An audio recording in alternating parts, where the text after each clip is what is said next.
Hello everyone and welcome to Sunburned. Albino talks about every game he's played this month. This month being August 2020, which is a pretty dead month for me. To avoid repetition, I won't be talking about games I played last month that I also played this month. I'm sticking to new stuff even if it's old new stuff. Presented in no particular order. Number 1, Freddy Fish 2, The Case of the Haunted Schoolhouse. Only 90s kids remember going to the public library after school and getting half an hour of computer game time, sitting across from a 40-year-old man watching porn in plain view of everyone. We'd play backyard baseball, Pajama Sam, Putt-Putt, the Jumpstart Education series, and Freddy Fish, most of which are now conveniently on Steam, except the Jumpstart games, which need to get their ass on there like 10 years ago. The Case of the Haunted Schoolhouse is the one I remember the most. A point-and-click adventure where you have to find parts to build an elaborate trap to catch a ghost that's stealing children's toys. As an adult, there's almost nothing to it now. It's over in 40 minutes, but I definitely unlocked some childhood memories while I was playing that crab spitting minigame and collecting sea urchins before we even know we need sea urchins. If you want to relive your childhood for under an hour, it'll run you $8. They have most of Humongous Entertainment's catalog on Steam. Still, I petition them to bring back the Jumpstart games. Jumpstart 3rd and 4th grade are where it's at.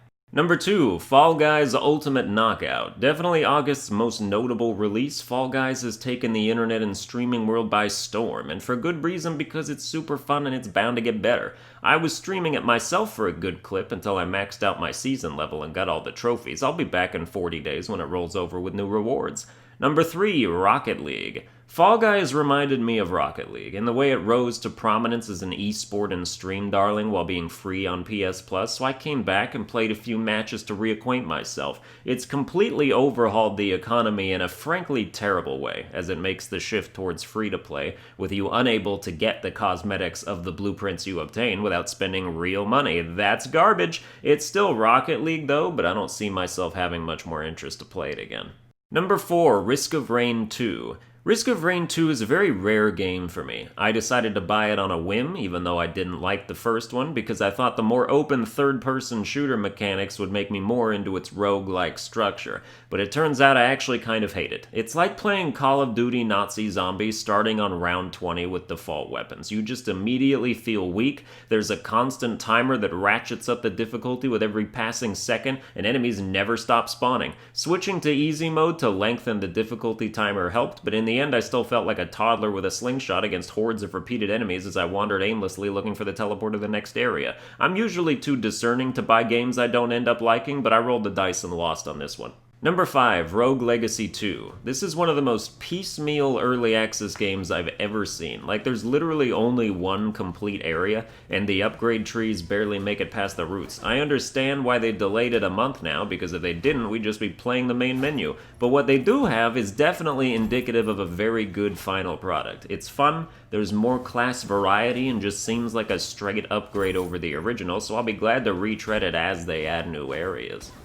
Number 6, Mortal Shell. Mortal Shell is another Dark Souls clone, but as far as Dark Souls clones go, it's competent. I can say I'd rather play this than Lords of the Fallen or The Surge, but would still prefer Code Vein. Mortal Shell adds some unique complexities to its systems, like having a full-body harden ability on a cooldown with otherwise no shields or blocking mechanics, or upgrading the familiarity and properties of your quick-use items the more you use them. I haven't delved very far into it at all, and I got a code for it from the publisher, but it's not bad. Number 7, Dreamscaper. Another early access title on Steam, Dreamscaper combines the personal experience-based relationship building of something like Persona with the roguelike, room-traversing, item-collecting dungeon crawling of The Binding of Isaac, and creates something that's pretty nice.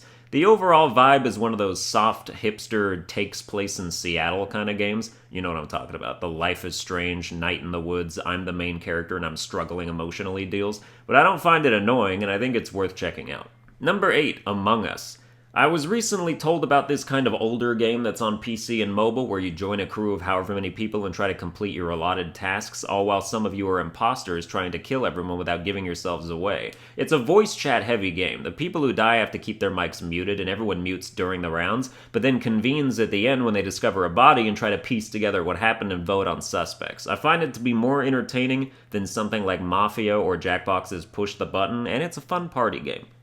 Number 9, Yu-Gi-Oh! Legacy of the Duelist Link Evolution. Oh no, I got sucked back in. Legacy of the Duelist was my crutch game for almost 2 years, and I'd gotten over it for a solid year afterwards, and then they decided to revamp it by adding the story of Arc V and the new cards from Vrains, and so I bought it on Switch and am starting from scratch, and I am vacuumed into the grind hardcore. This game keeps me up till 3 a.m. on the regular. I'm stuck in the loop of grinding points to buy card packs and build better decks, and as someone who used to have 1,000,000 Duelist points on PS4, scraping together 2,000 points at a time to buy like 5 card packs making me understand the struggle of the working class. The downside is the Switch version seems to crash even more frequently than the PS4 version did, which is really annoying when you're about to win a tough duel.